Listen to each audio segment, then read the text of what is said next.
Project Charter. Project Charter in project management is simply a document that formally authorizes an ongoing project with a clear, concise of its goals. In short, it outlines the totality of projects to help team members quickly grasp the goals, tasks, timelines, and stakeholders involved. Let us analogize Project Charter with a movie ticket. Suppose you want to watch a movie during the weekend. Firstly, you choose the movie you want to watch.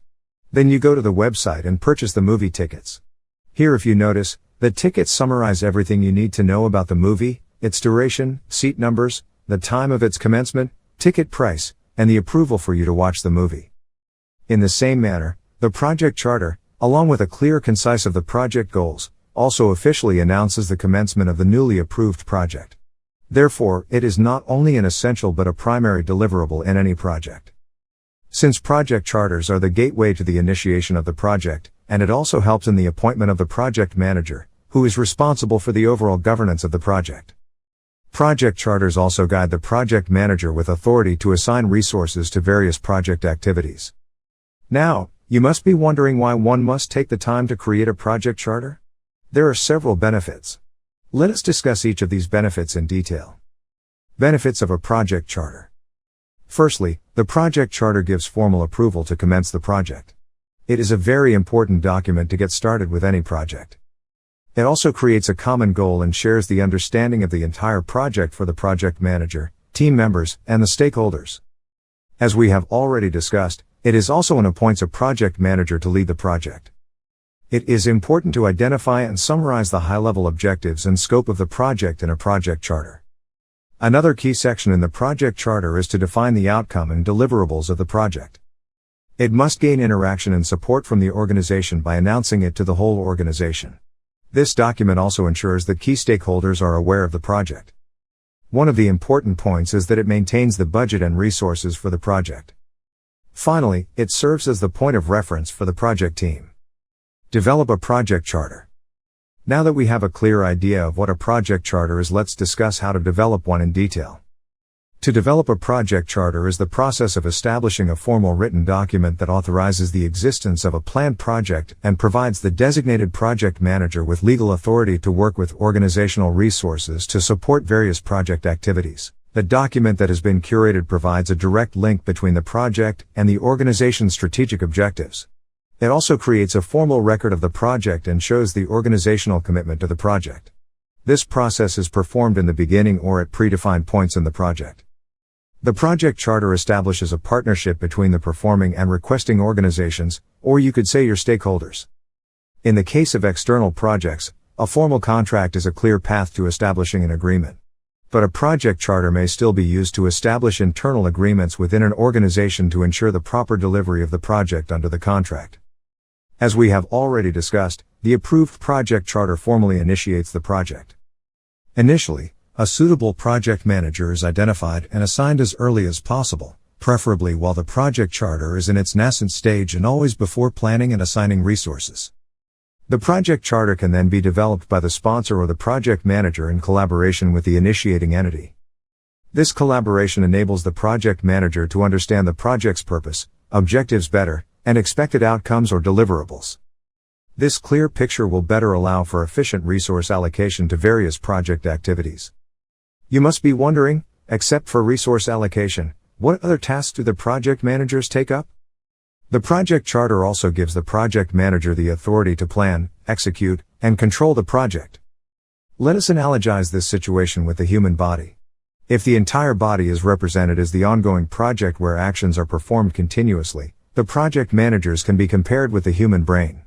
They are directly involved in making vital decisions for the project and control its smooth functioning.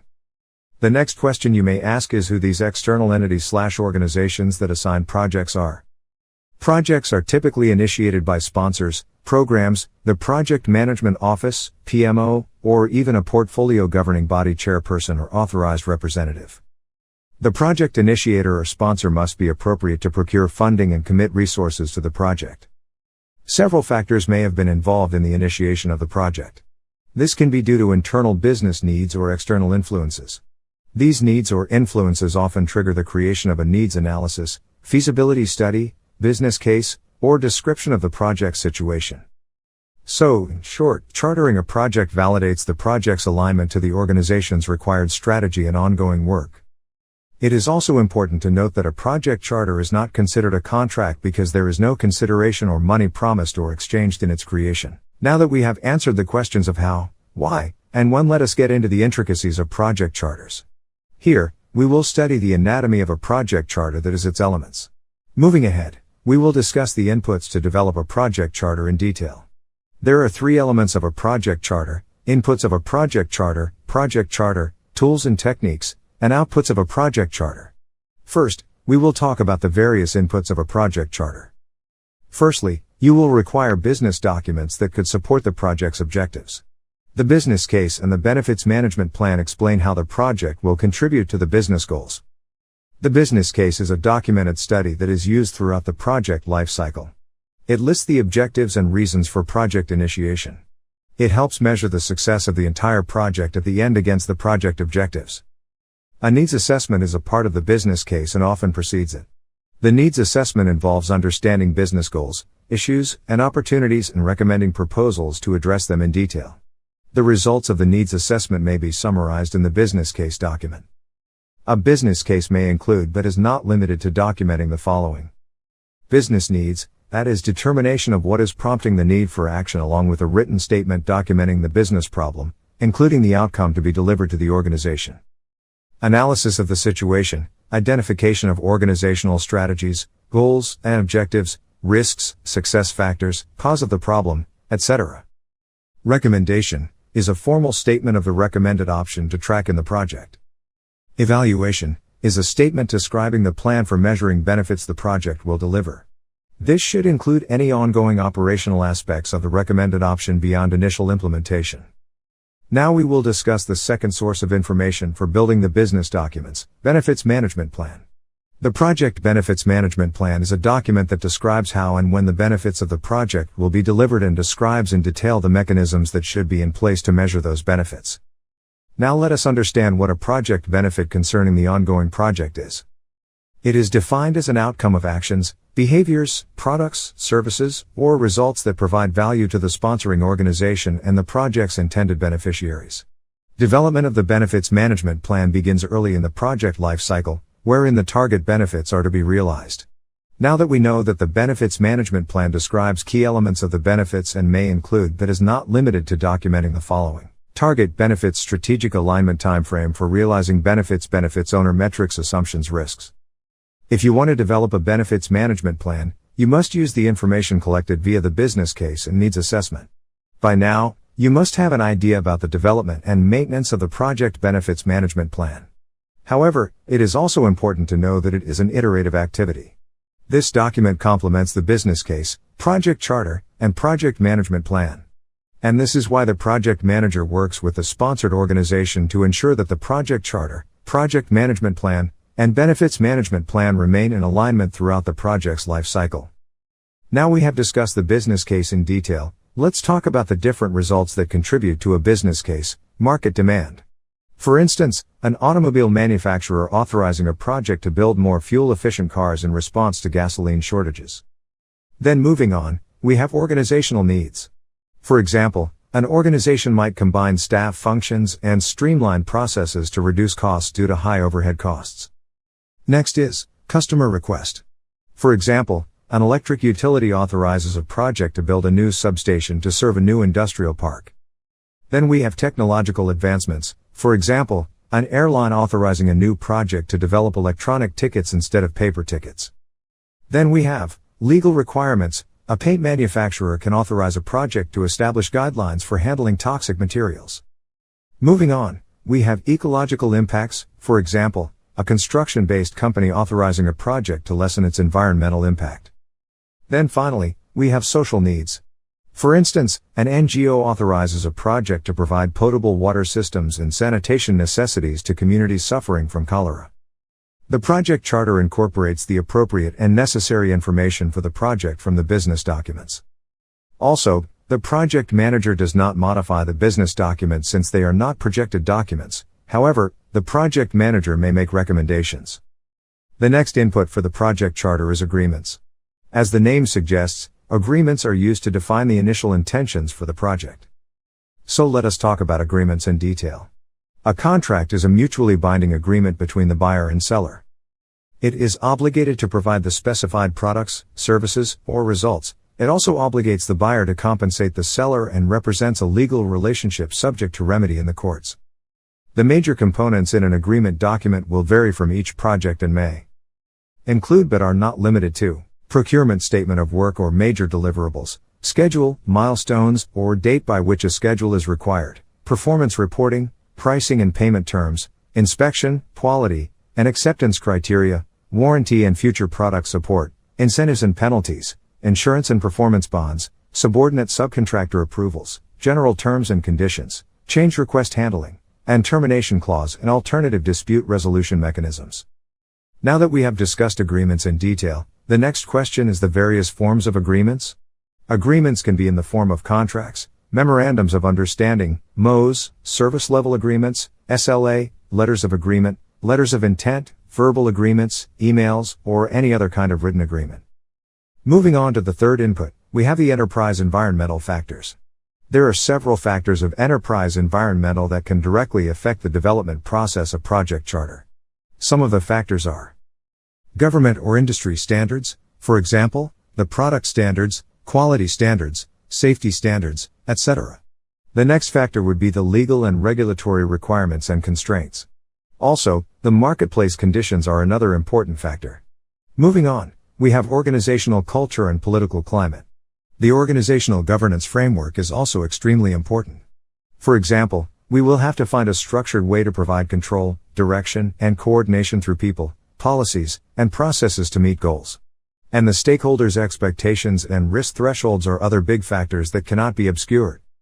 The next input for a project charter is organizational process assets. Firstly, we have the organizational standard policies, processes, and procedures. The portfolio, program, and project governance framework is also an enduring factor. Here the governance functions and processes to provide guidance and decision-making. Monitoring and reporting methods are also valuable assets. The template is also an important asset, for example, the project charter template. Finally, we have the historical data and learned repositories. For example, project records and documents, and information about previous project performance can influence decision-making. With this, let's move on to the next part of today's session and discuss the various tools and techniques required in developing a project charter. Firstly, it is important to have expert judgment. It is defined as judgment based on expertise in application or knowledge area, discipline, industry, etc., concerning the activity being performed. Any group or person may provide this expertise with specialized education, knowledge, skill, experience, or training in their field. For this process, expertise should be considered from individuals or groups with specialized knowledge of or training in the topics, organizational strategy, benefits management, technical knowledge of the industry and focus area of the project, duration and budget estimation, and risk identification. The next technique that must be incorporated in this process is data gathering. We will discuss some important data gathering techniques. The first technique is brainstorming. It is used to identify and come up with a list of ideas within a given period. This process is conducted in an environment with a group of people, usually led by a facilitator. So, brainstorming comprises two parts: idea generation and analysis. When developing the project charter, it can gather the required data or solutions or ideas from stakeholders, subject matter experts, and team members. Next on the list of data gathering, we have focus groups. The main goal of focus groups is to bring together pre-qualified stakeholders and subject matter experts to learn about their expectations, such as perceived project risk, success criteria, and other topics about a proposed product, service, or result. Here a trained moderator guides the group through an interactive discussion that is more conversational than a one-on-one interview. Next, we have interviewed. Firstly, let us understand what an interview is. It is a formal or informal approach to elicit information from stakeholders by talking to them directly. It is typically performed by asking prepared and spontaneous questions while recording the responses. They are often conducted individually between an interviewer and an interviewee, but may also involve multiple interviewers and multiple interviewees. There can be several advantages in interviewing experienced project participants, sponsors, other executives, and subject matter experts because they can aid in identifying and defining the features of the desired product outcomes. Interviews can also be a gateway for obtaining confidential information that could help develop the project. Also, a set of questionnaires and surveys can be used to gather data. They are a written set of questions designed to accumulate information from a large number of respondents. Questionnaires and surveys are most appropriate with varied audiences when a quick turnaround is needed, when respondents are geographically dispersed, and where statistical analysis can incur immediate results. Finally, we could implement benchmarking. Benchmarking allows us to compare planned results with the delivered outcomes to analyze best practices, generate ideas for improvement, and provide a clear basis for measuring performance in the future or existing deliveries. The organizations compared during benchmarking can be internal or external. Next on the list of tools and techniques, we have interpersonal and team skills. As we all know, conflicts are inevitable in any organization or project, and we must be ready to solve them immediately if we come across any. Conflicts can emerge from scarce resources, scheduling priorities, and poor personal work styles. However, team ground rules, group norms, and solid project management practices, like communication planning, reduce conflict and its problems. This is why we need conflict management. It can be used to help align stakeholders on the objectives, success criteria, high-level requirements, project description, summary milestones, and other elements of the project charter. Successful conflict management results in increased productivity and positive working relationships. When managed properly, differences of opinion can lead to increased creativity and better decision-making. On the other hand, the differences can become a negative factor, then project team members are initially responsible for their resolution. If the conflict escalates, the project manager should help facilitate a satisfactory resolution. A conflict needs to be addressed in its nascent stage, using a direct, collaborative approach. However, if disruptive conflict pursues, formal procedures may be used, including disciplinary actions. Different project managers may use different conflict resolution methods. There are 5 general techniques for resolving conflict. We will discuss these in detail. The first technique is withdraw/avoid. In certain situations, you must retreat from an actual or potential conflict situation, postponing the issue to be better prepared or resolved by others. Smooth/accommodate. Here it would be best to emphasize areas of agreement rather than areas of difference, conceding one's position to the needs of others to maintain harmony and relationships. Compromise/reconcile. You must search for solutions that bring some degree of satisfaction to all parties to temporarily or partially resolve the conflict. This approach occasionally results in a lose-lose situation. Force/direct. It is important to push one's viewpoint at the expense of others, offering only win-lose solutions, usually enforced through a power position to resolve an emergency. This approach often results in a win-lose situation. Collaborate/problem solve. Incorporate multiple viewpoints and insights from differing perspectives, requires a cooperative attitude and open dialogue that leads to consensus and commitment. This approach can result in a win-win situation. Moving on to the next factor of interpersonal and team skills, we have facilitation. It is the ability to effectively guide a group event to a successful decision, solution, or conclusion. A facilitator ensures that there is active participation, that participants achieve a mutual understanding, that all contributions are considered, that conclusions or results have full buy-in according to the decision process established for the project, and that the actions and agreements achieved are appropriately dealt with afterward. The last factor that affects interpersonal and team skills are meeting management. It includes preparing the agenda, ensuring that a representative for each key stakeholder group is invited, and preparing and sending the follow-up minutes and actions. Finally, the last tools and techniques to develop a project charter would be meetings. For this process, meetings are held with key stakeholders to identify the project objectives, success criteria, key deliverables, high-level requirements, summary milestones, and other extra information. Moving on to the next part of elements of a project charter, we will discuss the outputs of the developed project charter process. The first and the most obvious output is the project charter itself. As we have already discussed, the project charter is a formal document issued by the project initiator or sponsor that authorizes the existence of a project and provides the project manager with authority to apply organizational resources to project activities.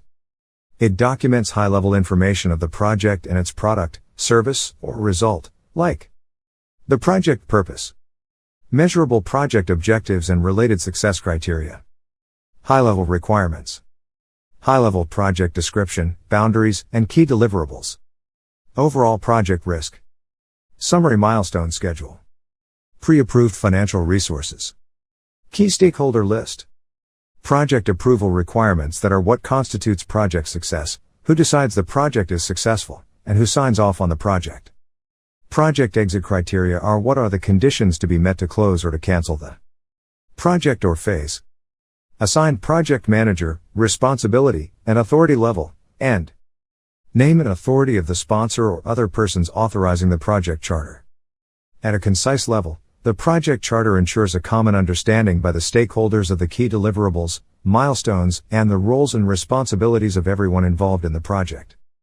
In the next output of the developed project charter process, we have assumption log. High-level strategic and operational assumptions and constraints are identified in the business case before the project is initiated and will flow into the project charter. On the other hand, lower-level activity and task assumptions are generated throughout the project, such as defining technical specifications, estimates, the schedule, risks, etc. So what role does the assumption log have to play in the project? As the name suggests, the assumption log records all assumptions and constraints throughout the project life cycle. Now that we have a basic understanding of developing a project charter, let us discuss a case study on project charter. Project charter case study. Let's check out an example on project charter. Because a project charter format should adapt to serve the objective and proposed work, it is worthwhile to consider an example of a project charter to create an IVS system. There are several key elements, and we will be discussing each of these in detail. Firstly, we have the project title, which gives a brief description of the project and generally a one-line title representing the entire project. Then we have the project leader. They are responsible for leading the project. They usually have a required competency related to project level. On the other hand, the process owner is the head of the area or sub-process. They are responsible for implementing all strategies identified during the project. The project sponsor is a coach or project reviewer responsible for getting approvals from all the stakeholders. We discussed business case in detail. In short, it deduces the purpose of the project. It sketches down a layout of the project and how it benefits the organization. The problem statement, put in simple words, is the baseline performance of the organization. We must mention the pain area of the organization that we want to improve. We will also need to specify the name of the main process and its sub-process. Also, the project's goals and objectives can also be defined based on the project's scope and problem statement. On the other hand, project scope is the boundaries of the project that will provide us a clear clarity on the project and its focus area. Therefore, it is mandatory to define an optimum project scope that will add value to our customers. It typically talks about what is included and excluded from the project, such as geographical areas, departments, type of resources, etc. Project milestones, as the name suggests, define timelines or dates of the project initiation and completion. So, for each phase of the Lean Six Sigma project, there will be a target date assigned. Project team members allow us to identify the members of the project and their roles and responsibilities. Finally, it is important to identify all the project's benefits that may be tangible or intangible. Tangible benefits are measured directly, for example, the project's profits, quality of the outcome, the performance of the deliverables, etc. Intangible benefits cannot be quantified. It includes customer satisfaction, employee morale, etc. We will conclude this session by discussing the most important tips to implement while developing a project charter. Tips for writing a project charter. Writing effective project charters comes with experience. However, it is possible to write good ones initially by taking advice from professionals who have spent their careers learning how to write great project charters.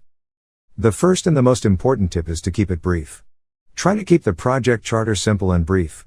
The whole point of a project charter is to summarize the important information about the project, so it is important to satisfy this condition. With this, we get to the second tip for writing an explicit project charter. Get to the point as soon as possible, with the details of the project. The next important step is to follow a template. After you realize how helpful a project charter is, you'll undoubtedly want one for all your team's projects. Don't waste time reinventing the wheel. Instead, create a simple template that you can use for all your project charters.